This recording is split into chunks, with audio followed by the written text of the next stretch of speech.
जो आप सोचिए देवताओं का अंश था, लेकिन उसकी पूरी जिंदगी मानो किस्मत ने उसे एक श्राप की तरह दी हो।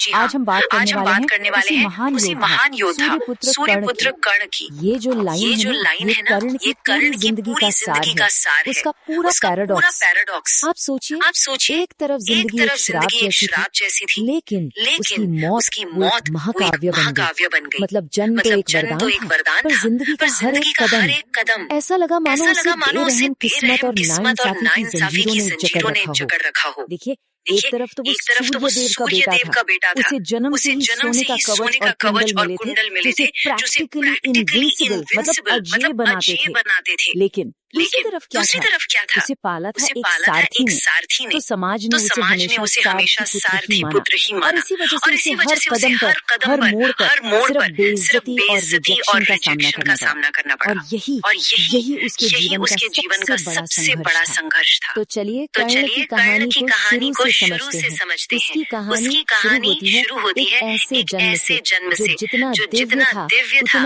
उतना ही रहस्यमयी भी।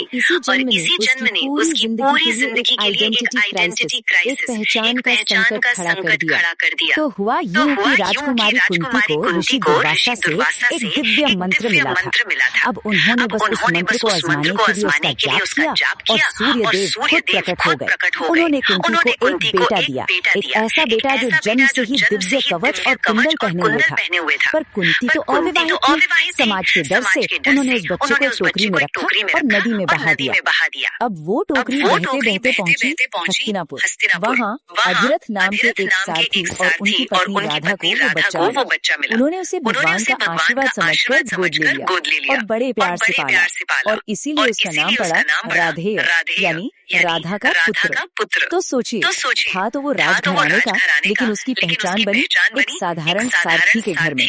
और यही बात उसकी पूरी जिंदगी पर असर डालने वाली थी। तो अब बड़ा होकर कर्ण निकल पड़ता है सम्मान और ज्ञान की तलाश में। लेकिन उसका ये सफर आसान बिल्कुल नहीं था। ये एक ऐसा रास्ता था जो रिजेक्शन और बदनसीबी से भरा हुआ था। देखिए सम्मान पाने के लिए वो सबसे पहले गुरु द्रोण के पास गया, पर द्रोण ने उसे सारथी पुत्र कहकर सिखाने से ही मना कर दिया। अब कर्ण ने हार नहीं मानी। वो पहुंचा महान ऋषि परशुराम के पास। लेकिन परशुराम तो सिर्फ ब्राह्मणों को सिखाते थे। तो कर्ण ने ब्राह्मण होने का नाटक किया। पर एक दिन सच सामने आ ही गया, और गुस्से में परशुराम ने उसे दो ऐसे श्राप दिए जिसने उसकी किस्मत पर समझिए ताला ही लगा दिया। अब कर्ण की जिंदगी में एक ऐसा मोड़ आता है, एक ऐसा पल जो उसकी वफादारी की मिसाल बन जाता है। और यही वो पल था जिसने उसे महाभारत के नायकों के सामने लाकर खड़ा कर दिया। सीन है हस्तिनापुर के बहुत बड़े टूर्नामेंट का। सारे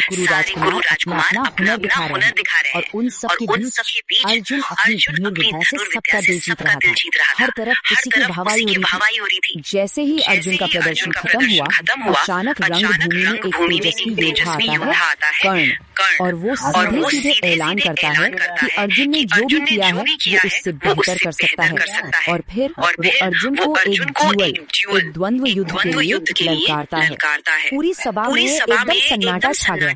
ये कौन है जो राजकुमार अर्जुन को चुनौती दे रहा है? लेकिन इससे पहले कि मुकाबला शुरू होता उसे बीच में ही रोक दिया गया। पर क्यों? तब गुरु कृपाचार्य आए और उन्होंने नियम बताया। नियम ये था कि द्वंद्व बराबर वालों में हो सकता है। एक राजकुमार से लड़ने के लिए तुम्हें भी राजकुमार होना होगा। उन्होंने कर्ण से उसका वंश पूछा। अब कर्ण क्या जवाब देता? वो तो एक सारथी का बेटा था। वो भरी सभा में अपमानित होकर सिर झुकाकर खड़ा रह गया। और जब कर्ण इस बेइज्जती से गुजर रहा था, तब एक शख्स उसके लिए आगे आया। वो था राजकुमार दुर्योधन तो हमेशा से अर्जुन से जलता था। उसने कर्ण का पक्ष लिया। उसने कहा असली पहचान वीरता से होती है, जन्म से नहीं। और सिर्फ कहा ही नहीं दुर्योधन ने उसी वक्त उसी जगह कर्ण को अंग देश का राजा बना दिया, उसे अंगराज का खिताब दिया। अब कर्ण एक राजा था और अर्जुन से लड़ने के योग्य था। दुर्योधन के एक काम ने कर्ण का दिल जीत लिया और यहीं से उन दोनों की एक ऐसी दोस्ती शुरू हुई जो आखिर में दोनों को ही उनके अंत तक ले गई। दुर्योधन के लिए जो वफादारी थी ना, यही कर्ण को एक ऐसे मोड़ पर ले आई जहाँ उसे धर्म और दोस्ती के बीच में से किसी एक को चुनना था। एक और घटना देखें, द्रौपदी का स्वयंवर चल रहा था। कर्ण ने वहाँ भी अपनी काबिलियत दिखाई और धनुष उठा लिया, लेकिन जैसे ही वो तीर चलाने वाला था, द्रौपदी ने उसे रोक दिया। क्या कहकर कि मैं किसी सारथी पुत्र से शादी नहीं करूंगी। एक बार फिर भरी सभा में वही अपमान। और यही हम देखते हैं कि बार बार की ये बेइज्जती उसे कैसे बदल रही थी। जब पांडव जुए में सब हार गए और द्रौपदी का अपमान हो रहा था, तो कर्ण को अपना बदला लेने का मौका दिखा। उसने अपने दोस्त दुर्योधन का साथ दिया और द्रौपदी के चिरहरण का समर्थन किया। उसे वेश्या तक कह दिया। ये एक ऐसा काम था जो उसके महान चरित्र पर हमेशा के लिए एक दाग बन गया। और अब कहानी पहुंचती है अपने क्लाइमैक्स पर, कुरुक्षेत्र का महायुद्ध। वो मैदान जहाँ कर्ण की जिंदगी के सारे वादे और सारे फैसले एक साथ आकर टकराने वाले थे। अब देखिए कि युद्ध में जाने से पहले कर्ण पर क्या बीतती है। पहली बात उसकी माँ कुंती उसके सामने आकर अपने जन्म का राज खोल देती है और कहती है कि पांडवों की तरफ आ जाओ। पर कर्ण अपनी दोस्ती नहीं तोड़ता। हाँ, वो वादा जरूर करता है कि अर्जुन को छोड़कर किसी और पांडव को नहीं मारेगा। फिर भगवान इंद्र ब्राह्मण का वेश धरकर उससे उसका दिव्य कवच और कुंडल दान में मांग लेते हैं। और जानते हुए भी कि ये उसकी मौत का कारण बनेगा, कर्ण वो भी दान कर देता है। और तो और उसका सबसे ताकतवर हथियार जो उसने सिर्फ अर्जुन के लिए बचा कर रखा था, वो उसे मजबूरन घटोत्कच पर चलाना पड़ता है। और फिर आता है युद्ध का 17वां दिन। कर्ण और अर्जुन आमने सामने हैं। तभी पहला श्राप सच हो जाता है। उसके रथ का पहिया जमीन में धंस जाता है, ठीक वैसा ही जैसा श्राप में कहा गया था।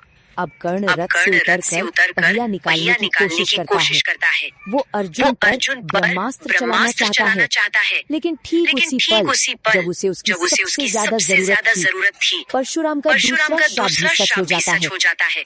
वो ब्रह्मास्त्र का मंत्र ही भूल जाता है। तो अब सोचिए, कवच नहीं है, सबसे ताकतवर हथियार जा चुका है, रथ फंसा हुआ है और उसे अपने सबसे जरूरी अस्त्र का मंत्र भी याद नहीं।